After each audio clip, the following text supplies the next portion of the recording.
Welcome to the Everybody Matters podcast, a show dedicated to the idea that when organizations care enough to show their people that who they are and what they do matter, they unlock the only business idea with truly unlimited potential.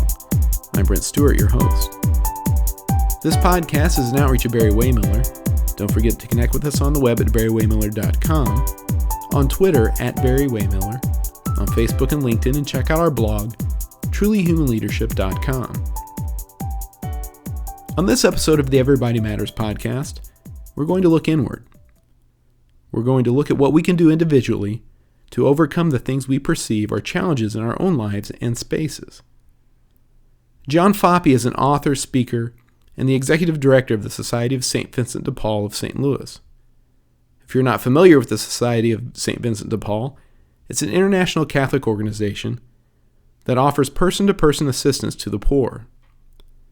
The 168-year-old St. Louis Council is the oldest and largest in the U.S., with 3,000 volunteers working in 140 parish-based chapters. They administer 5 major programs and operate 5 thrift stores in the St. Louis area with a full-time staff of 70 people. John was also born without arms. By his own words, which you will hear on this episode, he once led what he calls a miserable, dependent, and limited existence. At 10 years old, he couldn't put on his own pants. Today, he not only leads a major nonprofit, he also travels the world, runs his own company, has written a book called What's Your Excuse? Making the Most of What You Have, and is a husband and a father. John's inspirational story challenges us to re-examine our lives, to see that despite the limitations we or others place upon us, the biggest obstacle in knowing that we matter may be our own selves. Here's John Foppe from a recent appearance at the BW Leadership Institute. Let's get comfortable with each other as we spend a little time here this morning getting to know each other. You see this guy up here without any arms and these empty sleeves, and there's probably a lot of things that are going through your mind about right now. I want us to become comfortable because I hope to say some things that hopefully are going to ring a bell in your own life. But not quite the same way it happened to this other guy who was in my same situation. It's a corny story, but I think it's appropriate. It's about a guy just like me who didn't have any arms and he needed a job. So he went to the pastor of his church and he asked him for a position. The pastor said, I really don't have anything except my bell ringer position. But you don't have any arms, you can't do that.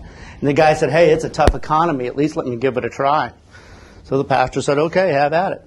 And the guy walked into the church and he saw these long ropes hanging down from the bell tower. Not having any hands, he knew he couldn't grab them, but he gets an idea. To get up, take a running charge, and hit the bell with his face. Bong! The bell rang, but he knocked himself out. Fell out of the church steeple, landed on the sidewalk. Well, a crowd of people gathered around. They were wondering what happened. Who was this guy? The pastor came around the side of the church. They asked him. He said, I don't know who he is, but his face sure does ring a bell. I warned you it was corny. But I'm glad that we can laugh, because it's in laughing that we have fun, and it's in having fun we really do learn the most. So probably right about now you just want to learn, how does this guy do it? How does he do the day-to-day things in his life that I sometimes struggle with doing with my own 2 hands and 10 fingers? And I'll give you an opportunity a little later to ask some questions. But basically the answer to most of those questions is that I use my feet for everything that you use your hands for. There's not a special school anywhere in the world that you can go to learn how to use your feet.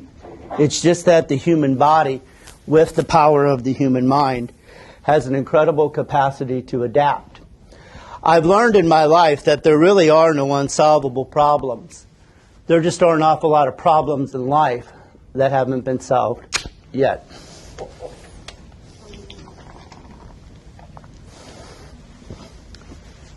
Cheers. Go ahead, you can clap.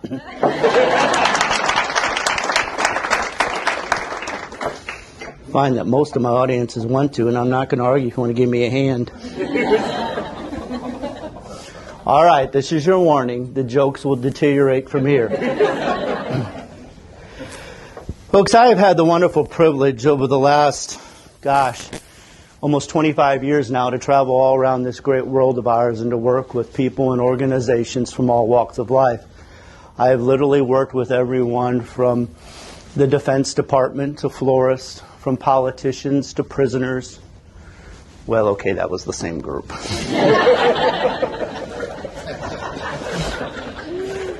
Finally, an audience that likes political jokes. I do too, unless they get elected. But in all those years of traveling, something interesting happens. I often get the same question. No matter where I go, people want to know what is the correct, the sensitive, the proper word that you should use to describe someone in my situation. Here in America, of course, we have a lot of words for it. Is it a disability? Am I handicapped? Do I have special needs? Am I physically challenged? What is it? And after all the years and all the different terms, we still wrestle with it. I don't really get into the labels, but if you would insist that I'd give you a word that I think would accurately describe it, I would have to give you the word condition. You see, I've become convinced through my travels that every one of us wrestles with some type of a condition in our life. Well, what's a condition? A condition is simply a basic part of who you are, of your life, or maybe your job, that can sometimes get in your way of living a full, happy, and productive life. Now, that could be something as obvious as being a female who has to work with a bunch of males. It could be being a member of a minority race. It could be being single, married, widowed, divorced. It could be only having a GED. Those are obvious conditions. Everybody knows that you have them. And then, of course, there are conditions that are deep down inside, and only you know that they exist. Maybe that's wrestling with an addiction, confronting a spiritual crisis in your life. You have professional conditions, whether it be budget constraints or increasing regulations or competition. So all of us have things in our life that can potentially make us feel overwhelmed and that life's out of control at times. The reason why I'm here is to speak about how not to let those conditions become the handicap. See, I'm going to talk to you and share with you some stories from my early life about how, yes, I was born without arms, but I created a disability. And up until about 11 years old, I really led a life marked by dependency. Couldn't even get dressed myself. But more importantly, I had to learn how to uncreate that, take responsibility, uncreate that, and create a new reality. That's really why I'm here today, is to talk about how we are all co-creators of our own reality. I did not say that you are the sole creator. I said that you are a co-creator. What do I mean by that? Well, my work is based on just a couple very simple premises. Number one, you can't change a lot of things. You can't change the weather, you can't change the economy, you can't change the political environment. There's a lot that you can't change. I'll go so far as to say that you can't change other people. Number two, the only thing we really have the power to change is ourselves. So, if we can't change others and we can only change ourselves, that's what I'd like to talk about today. I'd like to talk about how when we take responsibility and focus on what we have the power to change versus what we don't have the power to change, we'll see that we can move the ball a whole lot farther down the field than we ever thought imaginable when we stand at the beginning, looking from a world of maybe excuses or blame or a limited locus of control.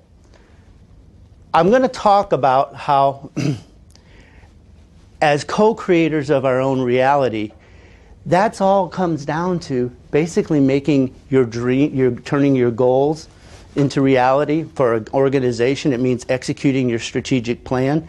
It means bringing your dreams alive. How we have the ability to do that when we kind of get our mind and our head screwed on straight. I'm going to acknowledge to you also that there are limitations in the world. I learned a long time ago that even if I had the longest, strongest, toughest pair of arms in the world, there's only so many things that I could carry, only so high I could reach, only so much weight I could bear. I am not some idealistic, motivational speaker that's going to come in here today, slap you on your back, tell you to put your chin up, and that just everything is possible. Believe me, if anyone understands about limitations in life, it's a guy without arms. For example, I can drive a car. I can drive any car as long as it has automatic transmission and power steering. Here's how I do it. My right foot operates the gas and brake. My left foot operates the steering wheel. And it's off, I drive. Look, Mom, no hands. Now you had to know that joke was going to show up somewhere. And now it's fantastic. I can drive all over. But if I get out here on Highway 40 and have a flat tire, I'm not going anywhere. Or let's think about this limitation. Pretend that just you and I are stranded on some desert island somewhere, and you suddenly get sick and need CPR from me. You're out of luck. I mean, I suppose I could try one of these. Breathe, sucker, breathe. But I don't think we're going to get anywhere. Are there limits in life? Of course there are limits.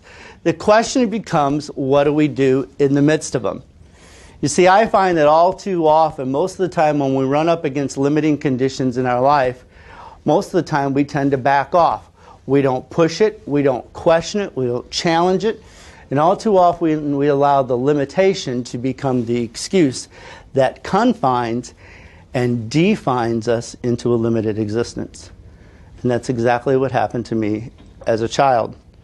Now, obviously, my most apparent condition is the fact that I was born without arms. The doctors don't know why. We still don't know why. I don't care to know why, because I can't change it. All any of us can do is look ahead to today and to tomorrow. But if you can imagine, when I was born, there were a lot of shock waves and heated emotions that ripped through my family. My parents were only 27 and 28 years old when they had me. They're from a small town over in southern Illinois, about 40 miles east of here. They already had 3 sons. I was supposed to be their little girl. So I came into the world not a healthy little girl, but a sickly, disabled baby boy, and their lives were turned upside down. There was fear, there was anger, there was guilt, but most of all fear. Because now they had so many questions staring them in the face, demanding answers, and there were no good ones. But they still asked the questions. What if John's not able to live a normal life? What if he's not accepted by his peers? How's he going to eat? How's he going to get dressed? How's he going to fend for his day-to-day needs? But most of all, they just asked those why questions. But somehow, I believe through the grace of God, they pulled together and began to help me adapt to my adversity so that I could achieve as I went throughout life. The first time Mom and Dad ever saw me doing any kind of physical adapting to my condition, I was a toddler sitting at home on the kitchen table playing with toothpicks. With my left foot, I picked up a toothpick and I brought it to my face for a closer look.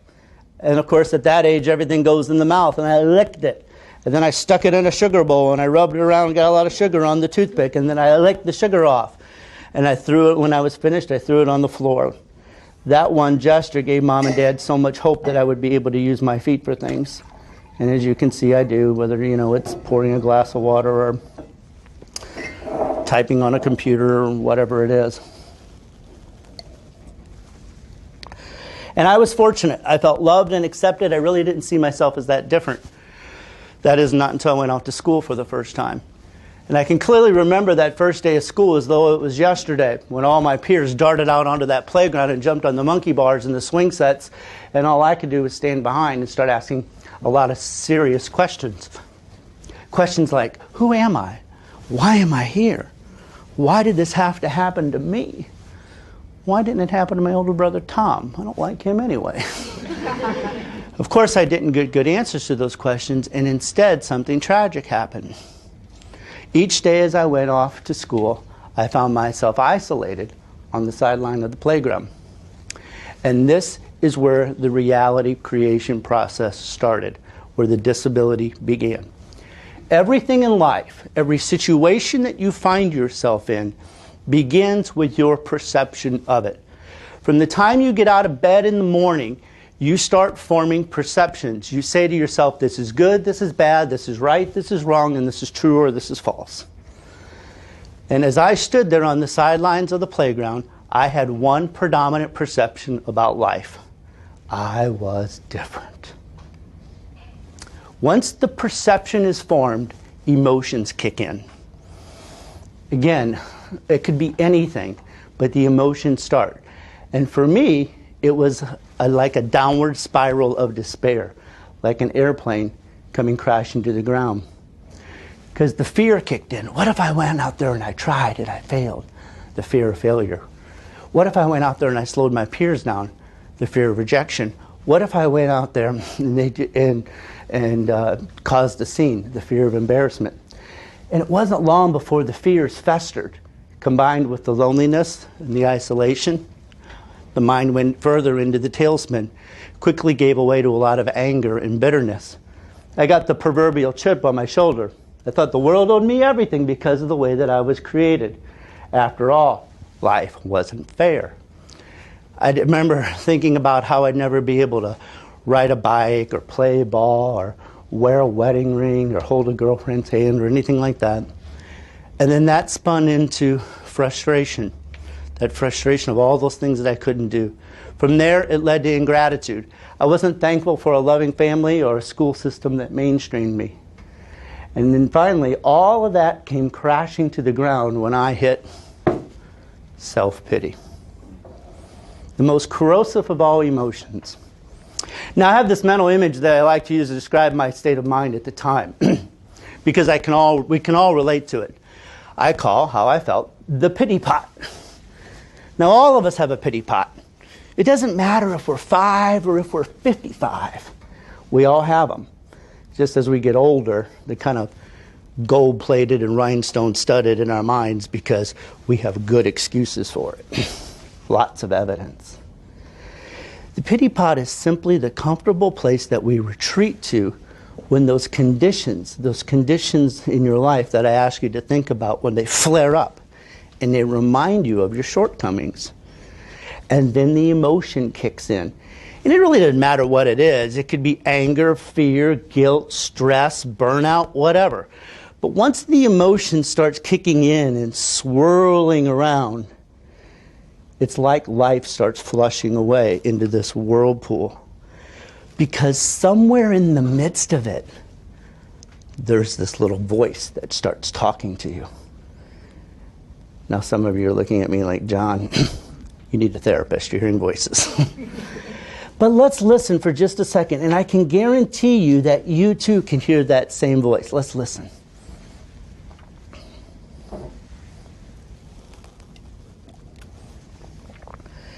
Hear it? It's going 100 miles an hour in your mind right now. And it's saying things like, what voice? What's he talking about? It's hot in here. It's cold in here. I'm hungry. What time are we going to get out of here? How does he do that with his feet?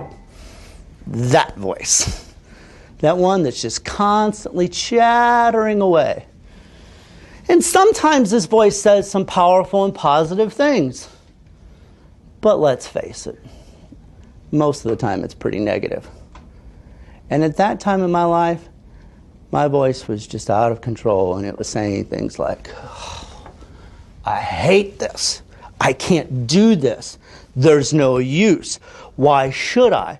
Nobody cares. Nobody understands. Those people down there, they'll never get it. Has your little voice ever said anything like that to you? If so, you're only human. But I bet we can all identify some times in our life when we've had those kind of thoughts. The problem is, if we allow it to go unchecked, it all continues to become real. You see, it begins with the perception, then it's the emotion. And from there, the emotion spills over into our interactions with ourselves and with each other, or to put it in business vernacular, into practices at work. See, because the emotion becomes formalized, it becomes proceduralized, it becomes ritualized, and it becomes an identity, if you will. So for me, my self-esteem was low, my attitudes were negative, my motivation was non-existent, I barely did what I had to do, and I don't even know if I did that. I had a kindergarten teacher who realized it was getting to be a real problem. So one day she decided she was going to motivate me. And she broke out classic kindergarten classroom curriculum. The story of the little engine that could. Can I see a show of hands? Everybody ever heard of Waddy Piper's book? Good. And I don't have to tell it, and you're going to get out of here on time, hopefully. So the teacher read the book to the class. She sat us down. She read it. And then she asked me to do something for her. I don't remember what it was. It's not important. But what I do remember is what I said afterwards. Without knowing it, I said something very powerful and profound as a 5-year-old little boy. I said, you know, Mrs. Niebrugge, I think I can. I think I can. I think I can. But I don't want to. As little kids, we say things like that. As adults, we just think it. We wouldn't dare say it. How many times in our life do we stand in front of an opportunity, a relationship, a goal, a project, a plan, and that little voice is talking in our head, and it says, I think I can if we committed enough time to it. I think I can if we invested enough energy in it. I think I can if we put enough resources in it. I think I can if I trusted and I was vulnerable. But then we don't do it. We often allow a lot of trivial and whimsical excuses to come into our life and knock us off of our path. Now, no conversation about how you execute on a strategic plan or how you make your dreams a reality or how you achieve your goals, none of that would be complete if we didn't talk for just a little bit about excuses, how they work. Why would we like to use them anyway if they're so counterproductive? A number of years ago, I sat down to write a book. Now, I wanted to write a good book. I didn't want to write the typical inspiring story of someone with a disability. You know the kind. I was born, my mom cried, I got beat up in the 3rd grade, blah, blah, blah. That's not what I wanted to write. I wanted to write a book that would help people. But as I mapped out the teachable moments of my life, I found this whole theme of excuses emerge. So I began to dig a little deeper into what are they and how do they work. And we could do a whole seminar on excuses, which we're not going to do today, but basically it comes down to a couple of things. Excuses make us feel special. And I know that sounds weird and in some sort of warped way. I can't explain the psychology behind it. But for many people, it makes us irreproachable. Because how dare could someone challenge a disabled person, or how dare could they pretend, to know what it's like or whatever. So we become irreproachable. The second thing is that excuses take on a life of their own. It's kind of like a lie that your grandma told you should never do. Why did she tell you shouldn't lie? Because one lie always leads to another lie. Excuses are the same way. One excuse always leads to another excuse. They're autopoietic. It's a concept of modern biology where biologists say that something is alive if it has the capacity to create itself. And that's what excuses are. But the big thing is that if we use it often enough, it actually becomes real. You see, excuses are simply messages that we tell ourselves to make sense of our world. They might be grounded in a lot of good evidence, but there's still something that we tell ourselves. In other words, they're an event. There's an event out there in life, and then we make it mean something. We tell ourselves a story about it. So for a lot of us, it began at an early age. The first time we fell off our bike, or we peed in our pants at school, or whatever. When we had our first failure in life, we told ourselves something. I'm not good enough, I'm not smart enough, I'm not big enough, I'm not fast enough, I'm not from the right part of town, yada, yada. And we do that to make sense of the pain. Now, this sounds a little pop psychology, so let me bring this down to earth with a story that kind of illustrates what I'm trying to say. It's a story about two old men who were best of friends growing up and lost contact with each other. But one day they were out on the street corner of the big city, both out walking their dogs in retirement, and bumped into each other. Names were Fred and Joe. Joe said to Fred, "It is so good to see you. Let's go get a cup of coffee and catch up on our old times." Fred said, "That'd be great, but what are we going to do with our dogs? We can't take them into a restaurant." Joe thought a minute. He says, "I got an idea. Let's put our dark glasses on, our sunglasses, pretend that we're blind, and that these are our service dogs. It'll be the perfect excuse." And off they went. So Fred walks into the restaurant first, and the hostess stops him at the door. "So what are you doing bringing that pet in here?" He said, "Oh, I'm sorry, you don't understand, but this is my service dog."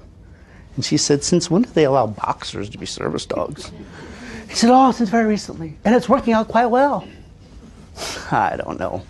Go on ahead." And then in followed Joe, and she stops him. "Sir, what are you doing with that chihuahua?" And Joe said, "You mean they gave me a chihuahua?" It's a Federal Express joke. You in the back will get it in the morning. But that's how excuses work. If we use it often enough, if we think it often enough, it becomes real. And that's exactly what happened to me growing up. As a child with a disability, the line between what I legitimately could do with my feet and what I legitimately could not do easily got blurred. How? People felt sorry for me. And at any slight sign of a struggle, they jumped in and gave me a hand. Well, it didn't take this crafty kid long to realize that whatever I didn't want to do, somebody do it for me. The ultimate manager's dream. I was able to take my pity pot and convert it into a throne. My brothers helped me in the morning get dressed to go to school. They met up with me during the day to use the bathroom. My classmates carried my books around the school. They took my lunch tray from the cafeteria line to the table, and they even washed my feet before I ate. Of course, Mom and Dad didn't like any of this. They tried to show me how other men with similar disabilities adapted their clothing to help themselves. I would have none of it. They helped me get artificial arms from the Shriners Hospital here in St. Louis, but the prosthetics were hot, heavy, and cumbersome, and I didn't like to wear them. Instead, it was easier for me to manipulate and connive at every turn. They showed me how other men with similar disabilities adapted and helped themselves. I didn't want to meet them. At every turn, I manipulated and connived. And it got so bad that at 10 years old, I couldn't even put my own pants on. Again, it started with a perception I was different. Then it was the downward spiral of despair. Or the emotions. Over time, those emotions took on an identity for my interactions. And then all of that came together and it created a reality. And the reality was called a disability. Now, I didn't see anything wrong with it. I mean, after all, I was a small kid from a small town. Where was I going to go? But then one day, I unconsciously messed up. It was a hot May afternoon, only a couple days left in the school year, and this motivational speaker came to our school to try to sell us all the idea of going to a summer camp deep in the Shawnee National Forest of southern Illinois. Think about this. To a bunch of 10-year-old, 5th grade boys, this sounded like an incredible adventure. A week or two in the woods, horseback riding, canoeing, hiking, fishing, swimming, campfires. All my friends were going. My 3 older brothers had gone in previous years. Of course I wanted to go. And I darted home with the paperwork and I asked Mom to sign off. But there's a very powerful and peculiar way that mothers think. Here I was, 10 years old, couldn't even get my own pants on, wanted to spend a couple of weeks in the woods. What do you think Mom said? No. No? What do you mean, no? See, at 10 years old, most of the boys think they have the worst moms in the world. Mine was confirming it. This wasn't fair. I mentioned to you a minute ago that I have 3 older brothers, Bill, Joe, and Tom. But what I haven't told you is that I also have 4 younger brothers, Ron, Jim, Patrick, and Paul. Yep, that's 8 sons. Patrick and Paul, the youngest, are twins. Their middle initial is H. It stands for haystack. Patrick, Paul, haystack, Foppe. Because when they were born, my father said, this is the last straw. If you're the parents of 8 kids, you might get a little busy, constantly helping one with homework, running another one to ball practice, running me to the doctor. Somewhere in the midst of it, they got tired of fighting, and time passed on. But when I came home that afternoon and asked to go to camp, a wake-up call had gone off in Mom's mind, and she realized how quickly I was growing up. And if I didn't start changing then, that I probably never would. She realized something, not in the exact words that I'll put it now, that the mentality creates the identity, and the identity creates the reality. She didn't put it in those terms, but she knew that somehow in the back of her mind. So none of the other things were working. The other examples from other disabled men, the artificial arms, adapting. None of it was working, and they were at the end of the proverbial rope. So Mom and Dad decided that evening that the moment was right, and they called a meeting with all 7 of my brothers and sat them down and explained to them that things just had to change. The bribing, the coaxing, the artificial arms, none of it was working. And they were at the end of that proverbial rope. So they were going to practice something that we in America call tough love. Wow, what is that? It's a term we throw around a lot. Some people say it's when you can sacrifice the short-term tears for the laughter of a lifetime. Other people say it's when you can say no to an immediate choice today so that you can say yes to a better opportunity that lies in tomorrow. Coaches put it to athletes this way: no pain, no gain. And this is what my parents were trying to teach my brothers that night. It was going to be tough. Why? Because John could be ugly and stubborn, and if they weren't careful, this whole thing could blow up in their face. But because they loved me, they wanted me to live a fuller life. They had no idea what that meant or what that looked like. But it had to be something better than this dependent, different, disabled thing that was running around the house making everybody else depressed. So here was the plan. Mom and Dad sat them down and explained to them that there would be no more help. None. And that meant if John couldn't get dressed in the morning, fine, he won't go to school. And then they ended the meeting with a final charge. If we catch any of you helping him, you will be the one disciplined for it. Well, I wasn't invited. The next morning I woke up, I went through my manipulative little con game that I played countless mornings before with my younger brother Ron to get dressed. He and I shared a bedroom together. And like countless mornings before, Ron grabbed my pants out of the chest of drawers and he started to hold them open for me to step into. And just as I was putting my left leg in, suddenly he remembered what he was doing and he jerked them back and he seemed to be frozen. And he was frozen between fear and compassion. Compassion for his brother. Fear from his mother. So I stormed off to confront Mom. Now what I'm describing to you is the first turning point in helping me deal with this condition. It's not the only one. There have been others since that will continue to be more. People ask, how have you overcome your condition? The truth is, I haven't. I'm constantly wrestling, struggling, growing with this thing. Every stage of life brings on a whole new set of challenges for any of us. And I think if we ever say that we have arrived, that we are there, that we're on top a couple months from retirement, that's a dangerous place to put ourselves in. Because it's usually in those moments that the winds of change blow.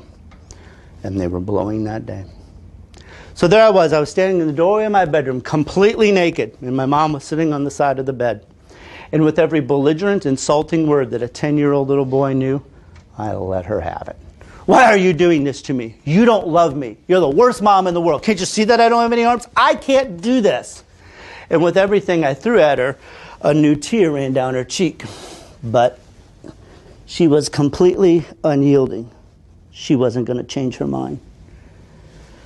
I look back on that now as an adult and I can see that my words had to hurt her. But also my words can't express enough appreciation and gratitude for what she'd begun to do that day. What did she do? And why am I telling you all this? What does what happened between me and my family so long ago have to do with all of you as business professionals? It has to do with life. It has to do with who you are, who we are as organizations, where we want to go, and how we're going to get there. It has to do with tough love. Now, up until this moment, I'm kind of talking about the traditional notion of tough love, the kind where a mom or a coach or a boss tells someone no. But what I'm really driving at is what I had to learn about, what was the ultimate form of tough love. And that's not when somebody tells you no, it's not when you tell somebody else no, but it's when you tell yourself no. No to the fear, no to the anger, no to the distrust, all of those things, so that you can say yes. See, because for every no in life, then there's freedom to say yes. Yes to love, yes to tolerance, yes to patience, yes to creativity. Yes, yes, yes, yes. See, my mom wanted me to know that there was a wonderful, beautiful world out there, and there was only one person standing in my way. His name was John. My mentor, Zig Ziglar, used to say it like this: life is tough, but life becomes infinitely easier when you get tough on yourself. Now, Mom had 4 younger children that needed her attention. She needed me to learn it, and she needed me to learn it that moment. So she got up off the bed, she walked out of the room, and she closed the door behind her. Well, there I was, all alone in this room, completely naked. Pants were laying there on the floor where Ron had dropped them. And it was pretty clear that the only way I was going to get out of this room was if I tried to put those pants on. And ladies and gentlemen, that was the last thing that I wanted to do. Because if I could put those pants on, that started to beg some questions: what else could I do? And if I could put those pants on, it begged the question of what was I pulling over on other people? And if I could put those pants on, maybe I wasn't that disabled. And I did not want to put those pants on. But I learned the most powerful lesson of my life that morning. Probably one of the toughest ones of leadership, frankly. That the first thing you need to do is usually the last thing you want to do. So I stuck my naked body into my pants, and I laid down on the floor, and I put my feet up into the air and wiggled and jiggled to get the pants to go down to my knees. And then I stood up in a bow-legged squat with them around my knees. So from here on in, gravity's going to be my enemy. How do I get them up over my hips? I'm looking around trying to figure out how to do this. And I spotted the chest of drawers. The top drawer had a little round knob on it. And I thought, well, maybe if I could shimmy up against it, if I could snag the belt loop of the pants onto that little knob, if I could hold it there and squat, maybe I'd get the pants to come up over my hips. And it was shorter, so it was quite a reach. I'm rocking the furniture, the lamp is wobbling. And I finally snagged the loop on the knob. And I pulled, but I pulled too hard. The belt loop, the pants fell to the floor. Now I'm beginning to panic. So it was back on the floor again, feet in the air, wiggling and jiggling to get the pants to move. I don't have all the sweat glands in an armpit that you all have, so I get very hot. And the sweat comes down the brow, the back, the chest. What happens when we sweat? Our skin gets sticky and clammy. So the more I'm wiggling and jiggling to get the pants to move, the more they're getting stuck and the frustration's starting to build. By now, I'm working myself up into one hell of an ugly upset. My heart starts pounding, my blood starts pumping. I could feel the heat coming off the back of my neck. My throat was dry. Sweat was burning in my eyes. I felt like the room was closing in around me. And the emotions started to boil. I was feeling completely abandoned and absolutely rejected because I knew through those doors were my family, but none of them would come through them. And then, of course, there was the little voice again saying, "What are you doing? You can't do this. You don't have any arms. Those people don't love you." And finally, I fell to the floor in exhaustion. I was gasping and sobbing, and there was snot, sweat, tears everywhere.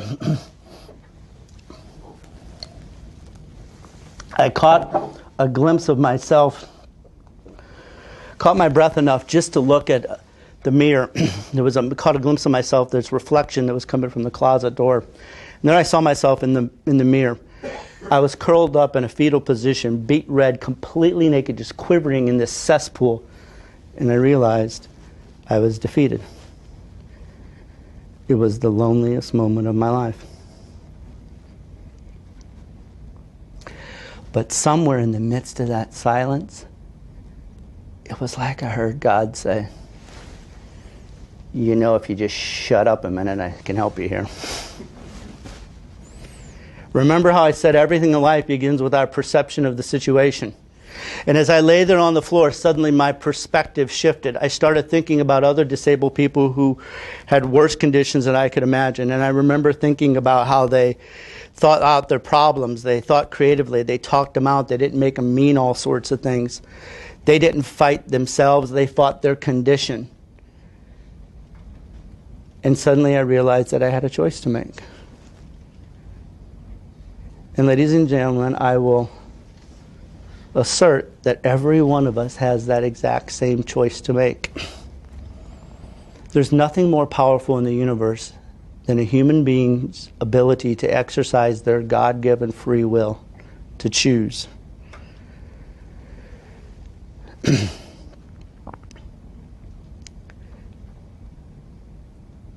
And I chose to be responsible, and I got up off that floor. It didn't happen that day. It didn't happen that week. I don't remember if it happened that month, but slowly over time I began to figure things out. And choosing to be responsible, I put myself on a path of creative thinking. I've had to come up with more creative solutions in a day or a week than many of you come up with in a month just to get in this room. You might notice, for example, that my shirt is tailored around the bottom. When you don't have hands, you can't tuck your shirt tails into your pants. So my philosophy is, if it causes a problem, cut it off. This is my wallet right here. It's a vinyl ticket holder from the London Underground. I keep my driver's license, dollar bills, credit cards in the bottom of my shoe. It's flat, easy to access. I can't keep it in my back pocket. I'd give myself a hernia every time I reach for it. Those are just a couple of examples of the things that I've had to figure out. Now I want to give you an idea of what life is like today since I made that choice to get up off that floor. You see, here's the thing about choices. If you really get present to the fact that you have a choice, if you really understand that, an incredible burden of responsibility will come down on your shoulders like you've never felt before. And that's why people will avoid it at every turn.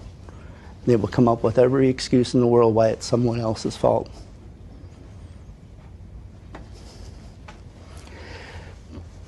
But when we focus on ourselves and what we have the power to change, a whole world opens up. Today, several times a month, I'll pack my bags, I'll get in the car, I'll drive to the airport, head off on a different direction to give a seminar once in a while around the world. That means toting the heavy luggage through the airport, getting my foot up on a high counter to sign into a hotel room. Back home, I own my own home. So if the garage door breaks or the furnace quits, I got to get in there and try to fix it with my feet before calling for an expensive repairman. I like to cook. I like to horseback ride. I learned to snow ski in Austria. I've climbed all 272 steps of the Batu Cave. That's a Hindu temple built into a steep cliffside in Malaysia. I've snorkeled in the South China Sea, navigated the New York, Paris, and London subway systems on my own. I've written a book. I have my master's degree. I've met the Holy Father in the Vatican. But most importantly, I'm married to a very beautiful woman. Her name is Christine, and we have a 9-year-old little girl named Faith Teresa. Now, I just rattled that off for two very important reasons. The first was to brag. The second was to ask you a question. If I can do all those things that I just listed, what was stopping a 5-year-old little boy from going out on a playground and having fun with his friends? What's changed? This hasn't changed, and this never will. How often do we look at our lives and we say, if only I had more of this, and if only I had more of that, or if only he weren't that way, then everything will be okay. And what I'm really driving at, ladies and gentlemen, is that our only real handicaps are the small thoughts that blind us, the hardened feelings that deafen us, and the old, tired excuses that paralyze us. Those are the real cripplers in life. And if you can change those things, your life can change in powerful and extraordinary ways. If you'd like to learn more about John and his book, What's Your Excuse? Go to johnfoppe.com. That's JOHNFOPPE.com. You can learn more about how the BW Leadership Institute can help transform the culture of your organization at bwleadershipinstitute.com. For updates on Barry-Wehmiller CEO Bob Chapman's book, Everybody Matters, The Extraordinary Power of Caring for Your People Like Family, more information on this podcast, to get a lot of great content and insight, don't forget to connect with us on the web at barry-wehmiller.com, on Twitter at Barry-Wehmiller, on Facebook and LinkedIn, and check out our blog, trulyhumanleadership.com. I'm Britton Stewart, thanks for listening, and don't forget, Everybody Matters is the only business idea with truly unlimited potential.